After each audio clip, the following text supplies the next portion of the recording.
Okay, in this video, we're looking at linear regression and how to do it on the calculator.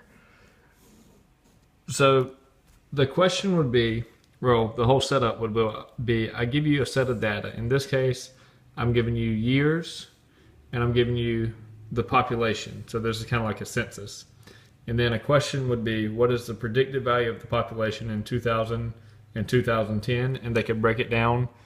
It might be using a linear regression, might be part A. And the next part might say using a cubic regression. So there's a lot to this video. Hopefully I can squeeze it in 15 minutes. So the first thing that you want to do is you want to put this set of data into your calculator. So if I'm at the home page, you go to Stat and you press Enter on Edit. So you always want to start with 0. So my year 1910, that's going to be my year 0. That's my starting point.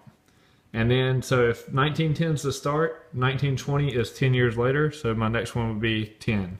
1930 would be 20 years after 1910, so that's going to be 20. 1940 is 30 years after 1910, so that one would be 30, and so on. The next one's 40, this one would be 49, this one would be 59, this one is 68, this one would be 77, and this one would be 87. So we always want to start with year 0. Even though the first year was 1910, we let that be year 0. So you can see I've already put that into my calculator. So your Y1 needs to be your years. And let me double check really quick and make sure I have everything put in there correctly. And then your population, in this case, is going to be my L2. So I want to make sure that I've put that in there correctly also. So once you have it all in there, you hit Second Quit. And one question that you'll see, and it might not be in the same order on my math labs, is what is the equation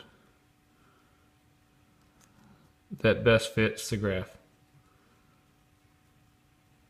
So when I'm looking for the equation that best fits the graph, I'm looking for my R squared value.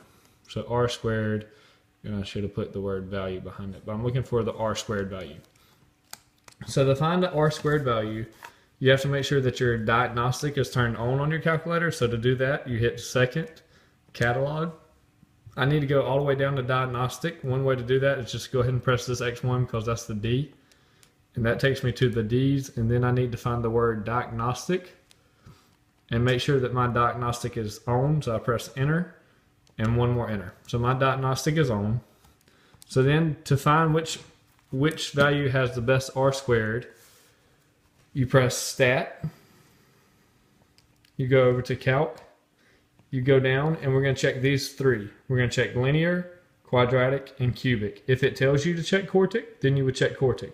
But I think for our class, it's just linear, quadratic, and cubic. So I go to linear, I press Enter. I have to go all the way down to calculate.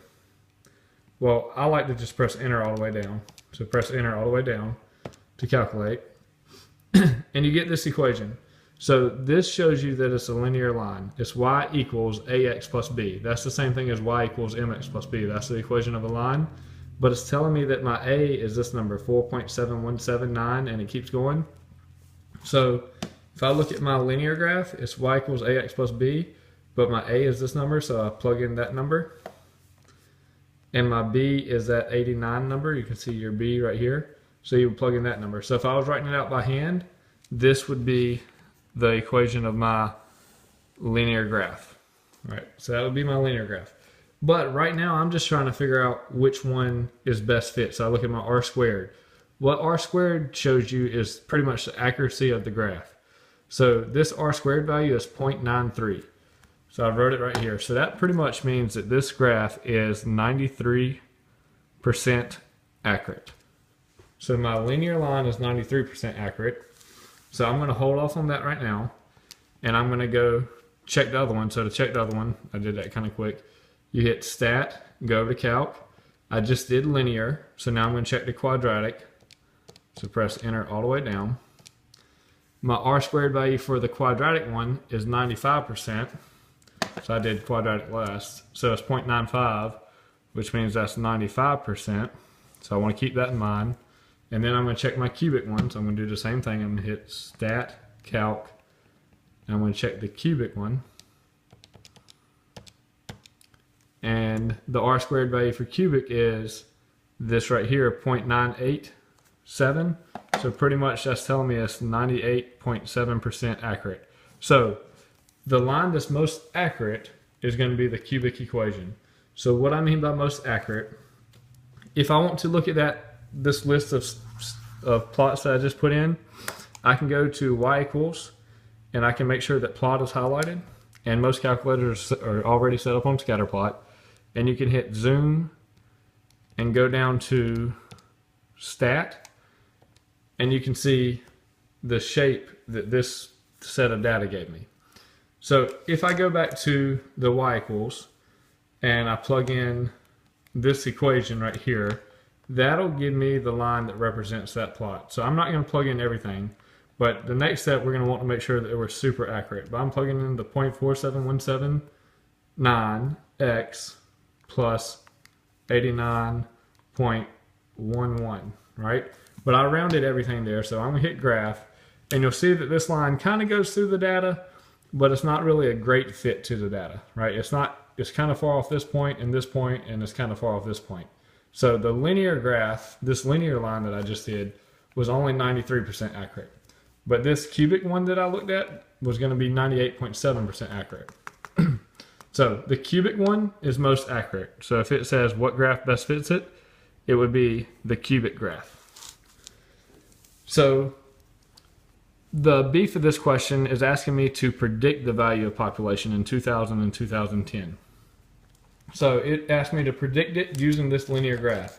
But remember, I rounded this linear graph. So to get the graph where we don't round anything, you have to go to y equals. I'm going to clear out what I already have in there. So I want to put this graph in there, this one right here, without rounding anything. To do that, you hit stat. I'm sorry, go back to y equals. You hit vars. You go down to statistics. You go over to equation, and you put regression equation. But before you do all that, you have to make sure that the linear line is the last one we did. So kind of messed up there. Let's go second quit. So I want to go to stat, calc, and I'm going to be on the linear line. So stat, calc, linear, press enter all the way through, and this shows me the linear line. So now to graph that line, I go to y equals, I go to vars, statistics, equation, and it put in that line. So if I go all the way over, you'll see this 0.47179878x.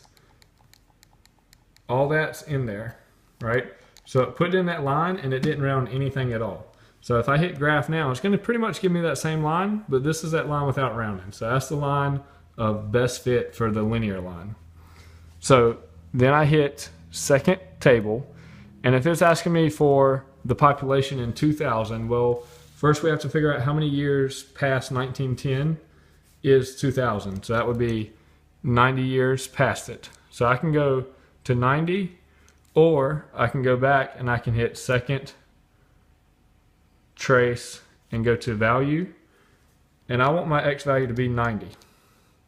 So it tells me 513. So when the x value is 90, my population would be 513.7.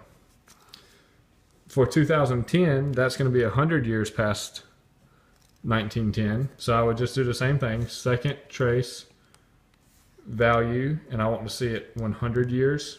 So I press enter, and it tells me invalid. That's because that 100 was off the screen. So if it ever tells you that, go back to the graph, and you have to zoom out one time.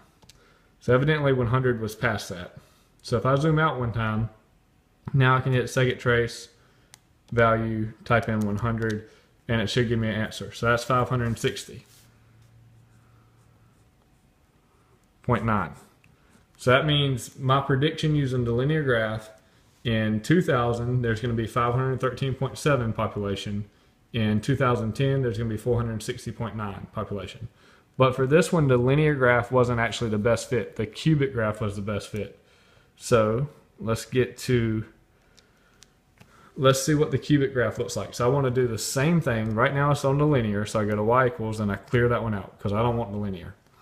Then I go back to stat, I go to calc, and I want to do the cubic one. So I press enter, I go all the way enter.